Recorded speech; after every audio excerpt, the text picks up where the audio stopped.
Harry's Invictus Games over in Whistler, Vancouver, and the Duke and Duchess of Sussex have been front and centre. They've watched sporting events, been gifted Vegemite, and even chugged back beers while watching Michael Bublé perform. Prince Harry wanted royal-style security for the Invictus Games in Birmingham, but Scott Moore, the Invictus Foundation boss, shut it down in a private meeting saying no VIP security for you, which left Harry looking pretty embarrassed. Prince Harry presented with some Vegemite there as well, as we mentioned a little bit earlier. It's a good thing that he does here with the Invictus Games, and nothing can take away from that. Well, no, not only some Vegemite, they give him some budgie smugglers as well. I mean, they spared his blushes, fortunately. He didn't have to try them on. There was one kid at the back. People close to the event say Prince Harry, who once stood for unity, is now stuck in drama over his angry demand for top security, and the media's buzzing if he's gone too far, and if Meghan will even show up to this now messy event meant for wounded soldiers. You know, with the servicemen and women, with the kids, seeing all the people having a good time. This is something he's done for over 10 years now. I've been lucky enough to go to a few of them, and it really, really is when we see Prince Harry at his best. Hey, the King's been quiet. What's he up to?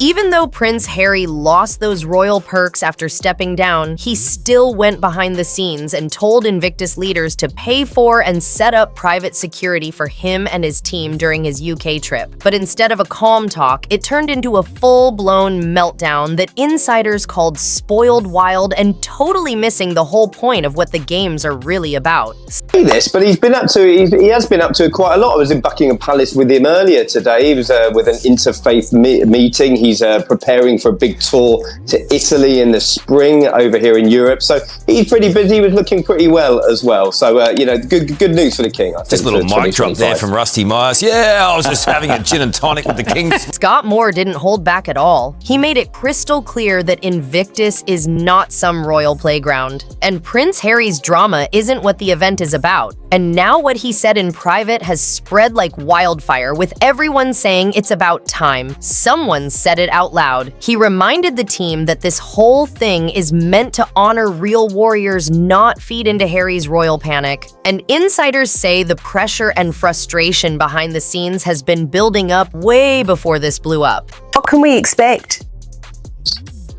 Well, hi there, Cara. Well, I think you just said it perfectly yourself. You know, hopefully it does strike the right balance between grit and glamour. It's always a great event. I've been lucky enough to cover two of them, both in London and down under in Sydney as well. And these events are all about the focus of the servicemen and women who... Two insiders from the planning team said Harry's team kept asking for over-the-top stuff like private entrances, top-level security, and emergency exits in case of media drama, and the requests felt way too much and kind of rude to the injured vets who'll be there with barely any help. One senior planner said they were shocked, like Harry forgot what Invictus is really about, which is true strength and honoring those who've lost so much. Faced is such adversity for their service. So I think when you're looking at Vancouver and Whistler, the two locations that the latest Invictus Games are going to be in, it is going to be star-studded. Prince Harry has brought in the big guns. He's recruited Chris Martin from Coldplay. Katy Perry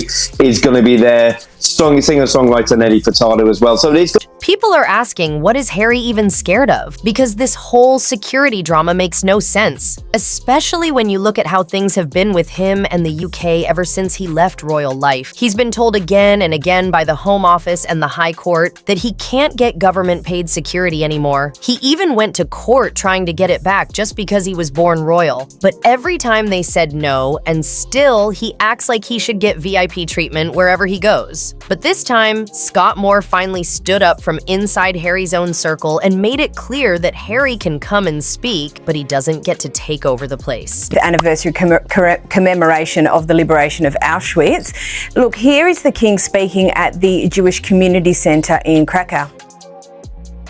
The act of remembering the evils of the past remains a vital task, and in so doing we inform our present A team member close to planning said those royal-style demands are done with, and now behind palace walls, everyone's scrambling to clean up the mess. Sources say King Charles knows all about Harry's push for special treatment and how Scott Moore shut it down hard, but the king has chosen to stay out of it, letting Harry deal with the fallout on his own, with people around the crown saying he made this mess so he can fix it. And now the whole thing has exploded online with angry posts everywhere. Veterans and the public both are calling it out, saying Harry has made the games more about himself than the real wounded warriors it was meant to honor. Concentration camp, and I found that fact astonishing. He's had 5 previous official trips to Poland. He became the first British monarch to visit Auschwitz, and such an important occasion such as the 80th anniversary of the liberation of the former camp. And you saw King Charles become quite emotional at some points, listening to the stories of survivors at the commemoration. One post that went viral said he left the royals but still wants royal protection. Like, seriously, pick a side. Harry and now even veterans are speaking up. One British Army corporal who took part in the games said he loves what Invictus stands for but didn't sign up for some royal drama, and said, if Harry wants to come as a vet, that's cool, but he's not a prince here, just a guest. And it gets harsher because a U.S. Marine who also competed said Harry's actions feel like a slap to everyone who had to fight just to stand again, saying they didn't get fancy security, they got surgery and rehab and had to be brave. And if Harry needs a security bubble, maybe he shouldn't come at all. And to make things worse, there's now big talk about whether Meghan Markle will even show up, with gossip sites and royal watchers all buzzing about it. Snatched from their mothers when they arrived at Auschwitz. He was looking at the tiny shoes, talking about his own research. He'd learned about children as young as 2 had been sent to the gas chambers. And his guide, Marta, who'd been working there for over a decade, told me that she really felt he had a true understanding of what it was like to be at a place like this. And Meghan hasn't confirmed if she's going, and her team is stuck trying to figure out what move is worse, because showing up might look fake and skipping it might make her look like she's leaving Harry to deal with the mess alone. So either way, she's trapped. And while that's going on, Harry is furious about being denied special treatment. And insiders say he's been blowing up phones with legal and security teams trying to find a way around the rejection. But the event is going ahead, like normal, with the same safety rules for everyone. And Harry still hasn't gotten the VIP treatment he wanted. And now all eyes are waiting to see if he shows up quiet or turns the whole thing into another royal storm. I'll never forget going to and listening to the stories of the survivors. A real special occasion, and something we should all heed to never forget. These are the horrors of the past. And look, I absolutely agree with you there. I went myself in 2008, and it changes you. And I don't know anyone who it hasn't changed.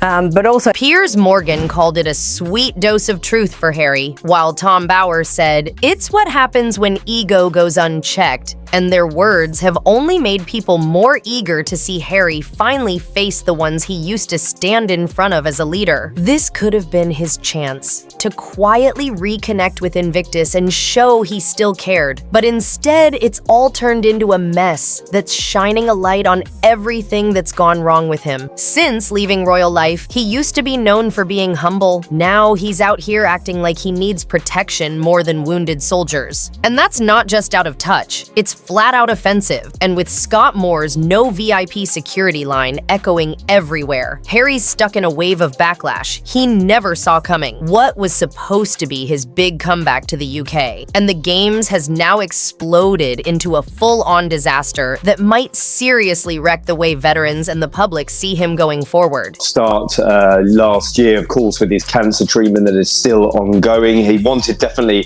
to attend the Auschwitz commemorations, and this is a really important event for him as well, because when there is a new session in Parliament, the monarch of the day invites all the new MPs to Buckingham Palace, and you could see a few of the newbies jostling for position. His connection to the Invictus Games is falling apart piece by piece, and now, more than ever, a huge part of the British public is saying it might finally be time to completely separate Harry from the project he once helped create. And it's not because he doesn't matter anymore, it's because he's become a massive distraction. What once started as a heartfelt mission to honor wounded soldiers from around the world has now been clouded by Harry's personal issues. The difference between him and the real heroes couldn't be more obvious while these brave men and women are quietly preparing for one of the most powerful athletic events of their lives, focused on healing, growth, and unity. Harry is reportedly locked in rooms making panicked calls to his lawyers and security team, trying to push Invictus leaders into giving him the special treatment he thinks he still deserves. Insiders say he's pressuring everyone behind the scenes, hoping to hang on to whatever little influence he has left in the UK, and people who've worked with the Sussexes before say they don't even recognize him anymore. The calm, grounded, and humble Harry, who once stood side by side with veterans, has now turned into someone who only cares about public image status and being protected like some royal figure in a bubble. And the worst part is not just what he's demanding, but the timing of it all. With the games just weeks away, when the energy should be centered fully on the athletes and their incredible strength, the entire focus is being yanked away and shoved into Harry's latest crisis, and now this event that should have been about resilience, courage, and community is being hijacked by one man's obsession with control and spotlight, and the damage it's doing to his reputation, especially with veterans, might be something he can't fix.